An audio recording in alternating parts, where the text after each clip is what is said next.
So, hi everyone. I'm trying to make up for my less brilliant skill of the English language from yesterday. I haven't been talking English for quite some while, so I need to go back to school a little bit. But since I'm trying to reach out to a more broad audience than just people from Sweden, I really try to talk in correct English. This may be some kind of mix between US English and UK English, but I hope you bear with me. So, the topic I have for today, or I had planned for today, is why do we stay in a toxic relationship? What is it that makes us stay and endure so much pain and so much abuse? There is no really easy answer to that. I have to say that I am a medical profession, but I am no doctor and I am not a psychologist, so I can't provide you with diagnosis, and I can't answer any questions regarding medicine, or if you can do this and that, or if you can blend medicines together, and I will not answer any questions about drugs. I had some person asking me how long after you've been taking your medicine you can have a drink, and my answer will always be no, not. What I do with my body, that is kind of up to me, and with my knowledge I tend to avoid it. And as I don't know any of your medical history, I can get sued, and that is not the worst part of it. I can hurt you, and I really don't want to do that. So please, no questions about if I can tell you to take something or drink something or do something like that. Talk to your physician and or your nurse if you have one of those. Like my title says, I am a nurse and I have also ADHD. This is one of the answers that I come up with that made me, if I should talk about myself and my own experience,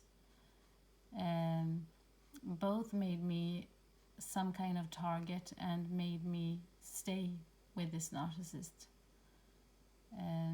They seek us out because we tend to be a bit more sensitive to other people's needs, and we tend to put our own needs secondhand. It took me 40 years to get my diagnosis, and when I got it, I looked shocked at the psychologist. Yes, because you need a psychologist and a doctor to get a diagnosis, and said, you must have the wrong paper. You can't possibly be talking about me, because one, I'm not smart. Two, I never been hyperactive in my entire life. I always been the child that is sitting at the back of the classroom, fidgeting or staring out the window or doing anything but what I should do. I barely made it through my junior school or my elementary school, as you call it some countries. I barely made it through my college, but I did succeed a lot in university. The first shocking thing for me was when I looked around at my classroom and I saw all my classmates, and they were stressed and they had anxiety over all the projects and the assignments that we should leave in.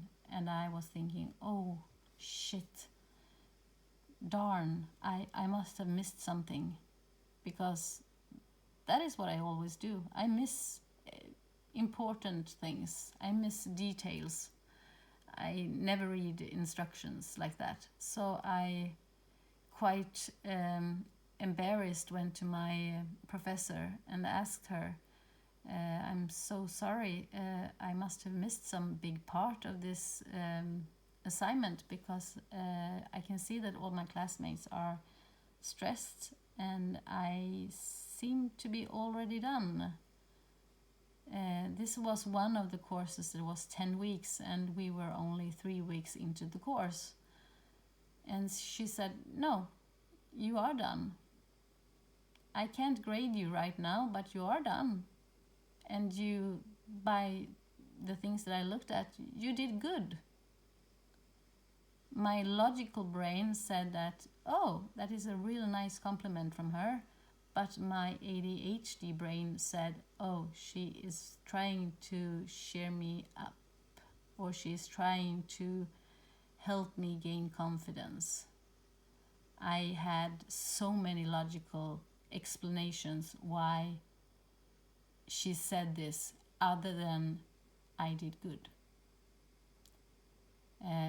In my entire life, I have been told by different people in my life that I am sick.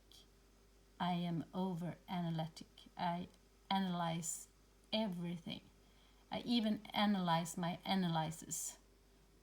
Kind of analyze my meta analysis. I think too much. I think 10 steps ahead, and not in one particular line of brain thread. I think in 10 different scenarios at once. I seldom get surprised. Even when really bad things happens in my life, I tend to not get surprised. I tend to take it emotion in time. And I have chosen high risk work to do. Work that command me to be focused. And when I look back at it, I can see that I work really good on adrenaline. Since I got my diagnosis, I found out that I lack dopamine in my brain, which is the part that makes you feel satisfied. It makes you feel good about your accomplishments. And that is the reason why I work so good on adrenaline, because it's kind of a substitute. Not a good one, but a substitute. When many of the people I work with tend to lose their head or get they don't know what to do. They either start yelling or they start panicking. I tend to be very, very calm, and I just react at the moment I have ahead of me. And for some reason I gather information that I didn't realize I had. Small bits and pieces that I can afterwards see that, okay, I got that over there that day, and then I heard that day, and I piece it together to form some kind of pictures. And when I have the picture, I fill it with my instinct. Often when I look back at scenarios where it was either violent, or we had, when I worked in oncology, we had patients that were really sick and we needed to act fast. I can see that it looks well thought through. It looks like I had a plan. That is the scary part for me, because I didn't. I just went with emotions. I just followed my gut instinct. And when something happened that I didn't expect, not very often, because like I said, I tend to expect all of the possible outcomes. I rethink, and I rethink really fast. This is me bragging? Yeah, maybe. But the scary part about this that you should take to heart is when you don't do this by purpose, what happens when you do something wrong? What can happen to people when you do something wrong? In my profession, I can kill people. Right now, I'm working in forensic psychiatry, which is that I'm working with people that have mental conditions that and they also have made crimes. So instead of going to jail, they have treatment. And I really love my job. I really do. Sadly, because of my dear ex, I am on sick leave and I am hiding. This is why you have to see every one of my videos like this. It was just this short video where I showed no, not really my face, a face of another person close to me that looks really, really like me. But I had her approval, so there's nothing wrong with that. But back to it, what makes us stay? For my entire life, like I said, I've heard that I'm sick, I'm overanalytic, I am oversensitive, I need to seek help, I can't possibly function in a normal world. But what is a normal world? If you think about it in mathematics, anormal is something that goes 90 degrees away from everything else. So anormal is not something that is a group or is drawn to a group. It's the opposite. It's dragging away from a group. It's 90 degrees away from everything else. Do you want to be normal? Well, I think everyone have a sense where they want to fit in. They don't want to hurt people. But I'm not sure I want to be normal. I am pretty sure that we were made to be different, to survive. We needed different kind of people to survive. People that were like me, jump at any noise and registrating every small thing that happens around me. And we needed people to have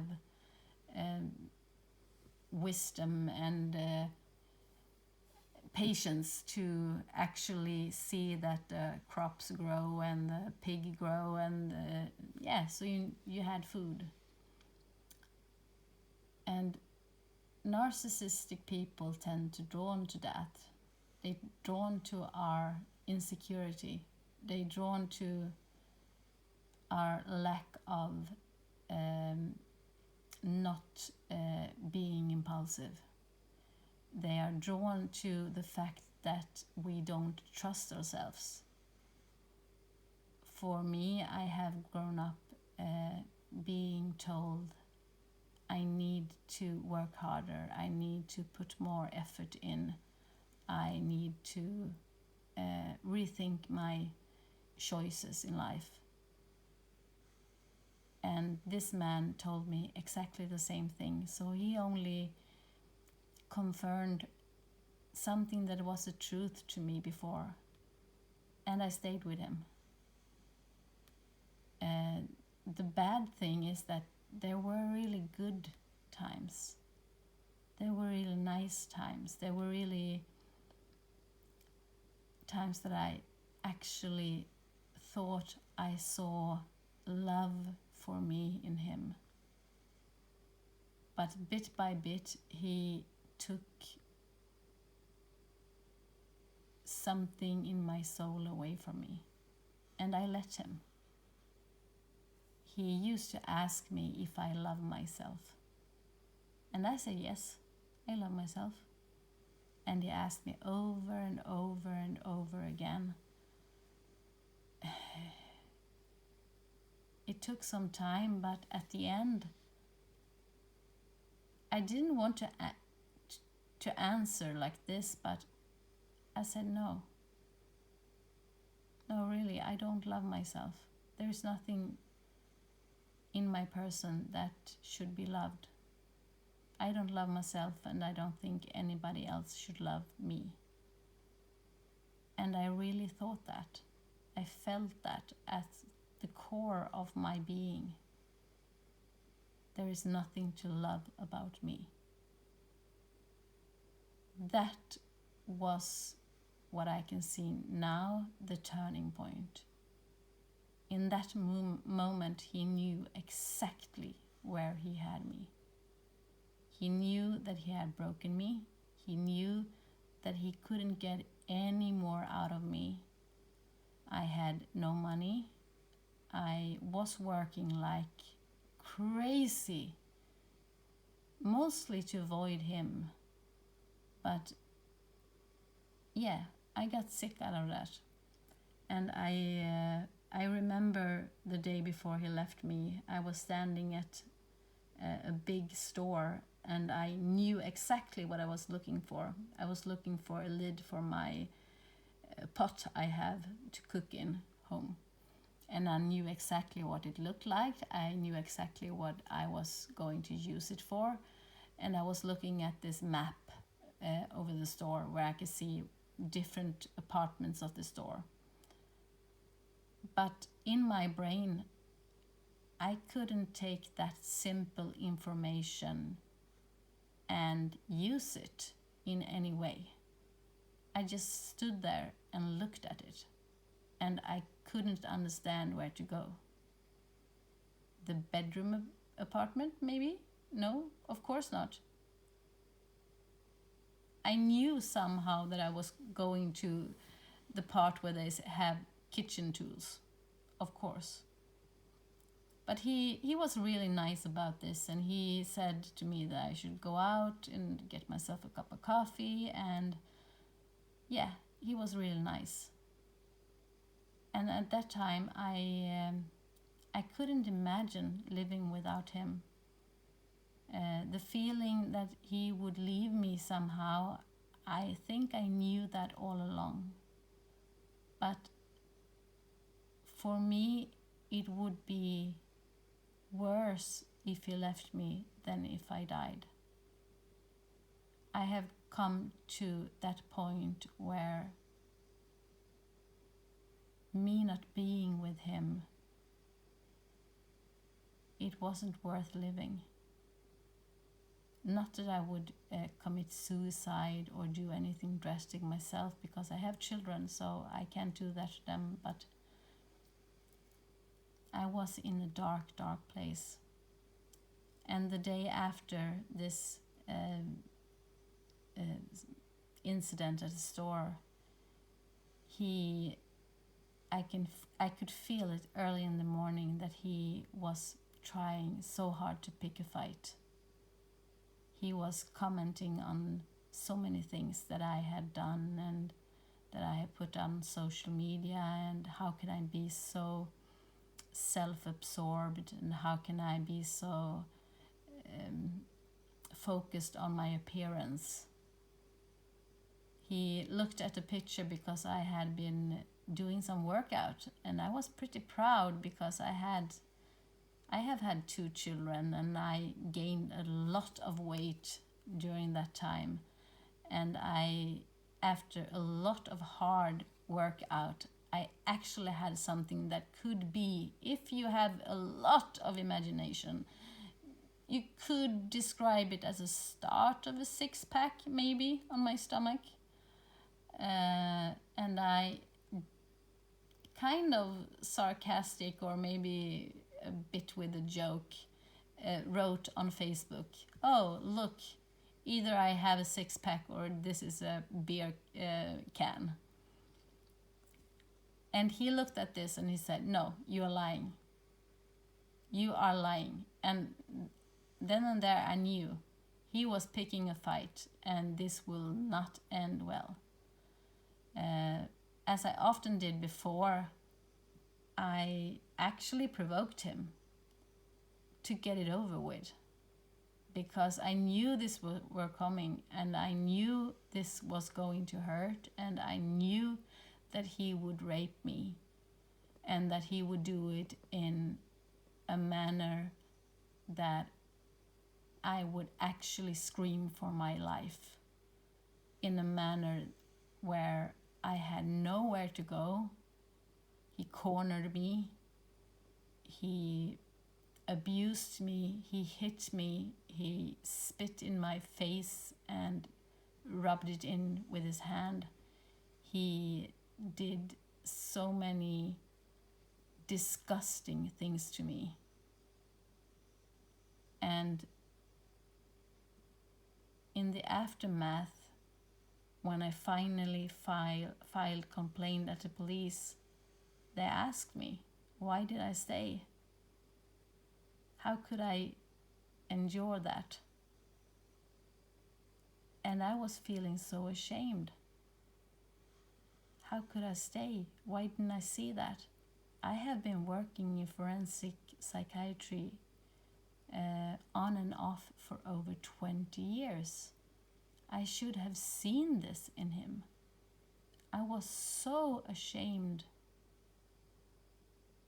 But now, a little bit more than 2 years later, and I actually thought for a very long time that I would never have a relationship again, but I have found a wonderful man,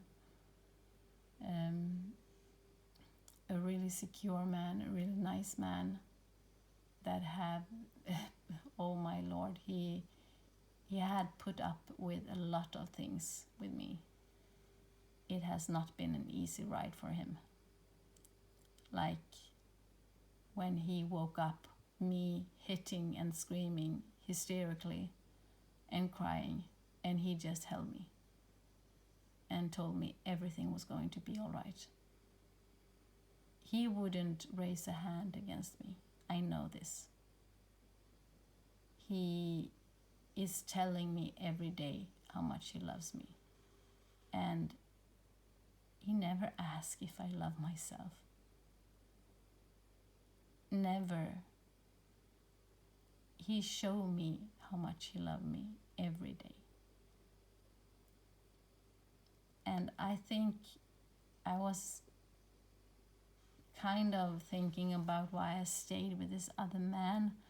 I was thinking some kind of Stockholm syndrome, but no, it couldn't be that. But then my father told me that you are acting like you are in a cult, like you are in some kind of under a spell from a charismatic leader, even though it's only you two, because you follow his every lead. You don't even dress yourself unless he approves. And yeah, when I look back at it, I can't really say that he's wrong. He's right. I couldn't, by the end, I couldn't do anything without asking him, because I was so afraid of his mood swings. I was so afraid of him getting angry. I like I told you in the last video, I began to beg him for all the things he knew from the beginning that I didn't want to do. I begged him just to not have to do that. And I was probably so convincing that he left me alone. He just went up and left. He left his 2 beautiful cats with me. He told me that I can throw them out on the street or do what I wanted with them because he wouldn't have them. He was mean to the cats. This is also one of the things that I should have recognized and do something about, but he would take one of our cats and put him in a plastic bag and tie a knot around it. And then he held me in place so I couldn't try to help the terrified cat to get out of the bag. In sometimes the cat was fainting, but eventually he let me go so I could rescue the cat. But I'm not sure if it was the cat being so terrified or if it was that I was so scared. But he enjoyed it.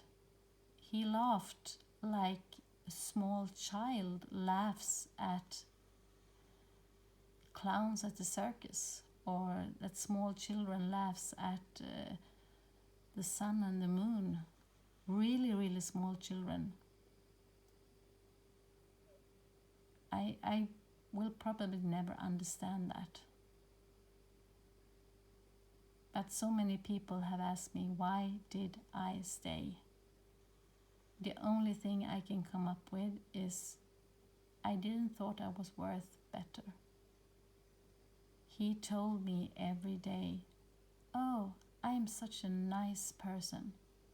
I am such a generous person. You should be really glad that I will be with you. And if you just were an Arabic woman, you would understand. But because you're not, I will give you a second chance.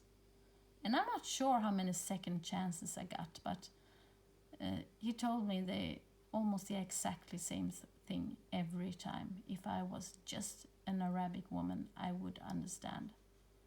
Until this day, when I have been reading up on the Quran, I don't understand. I still don't understand. I know that he definitely don't understand, because there's nothing in that book that say that he can abuse me. Quite the opposite. The Quran is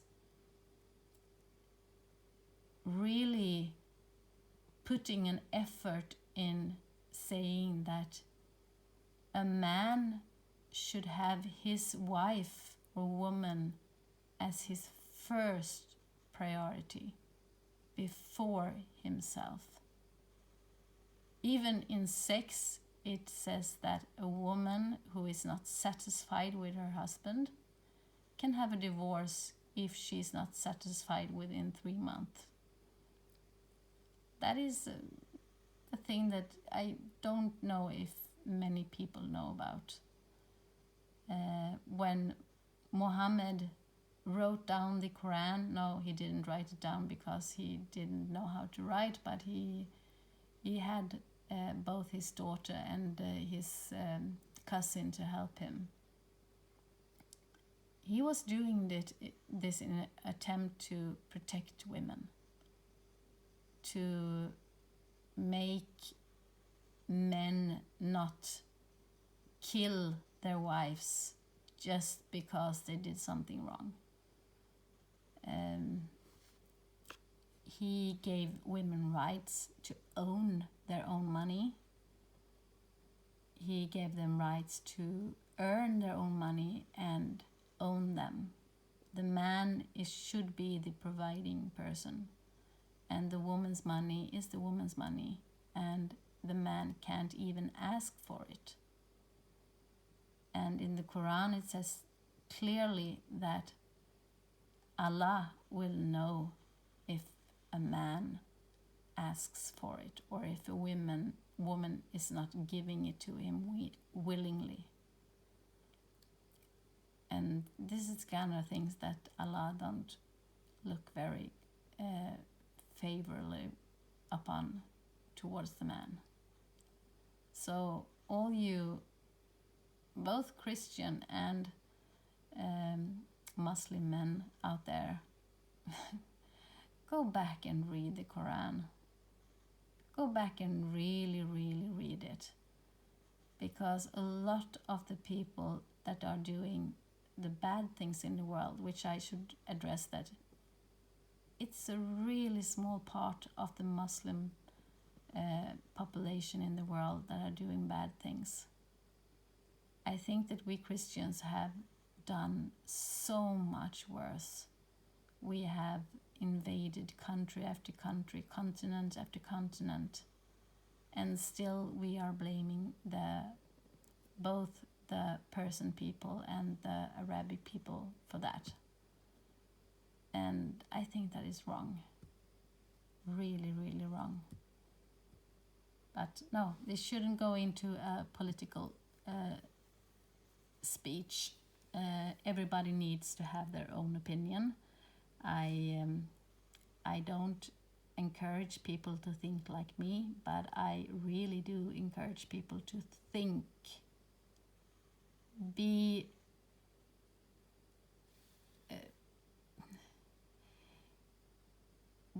curious.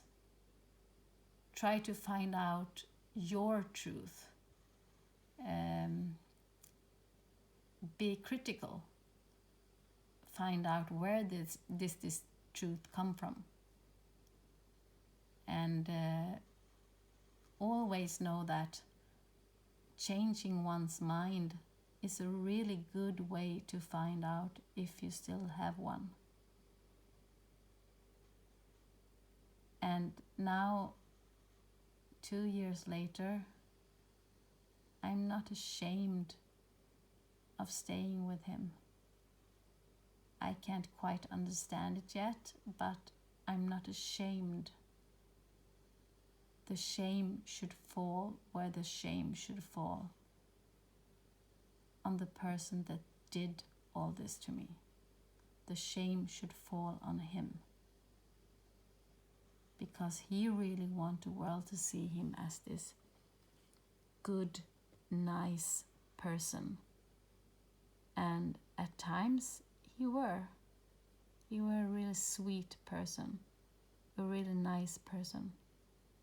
But at times he was the devil, and he enjoyed being the devil. So I guess I'm just trying to explain to you what I came up with me thinking. And I can't address this enough, that this is my thoughts. I would really like you to comment if you have other thoughts, because I like being wrong. I like being able to see things in other perspectives. I am curious how other thinks, because if you're only talking to people that thinks exactly like you will never approve, you will never rise, you will never get any more knowledge in your life. So yeah, tell me wrong, please, and I would love to discuss this with you. With all love in the world, and in the middle of the night when I'm recording this. Have a really nice weekend. Bye.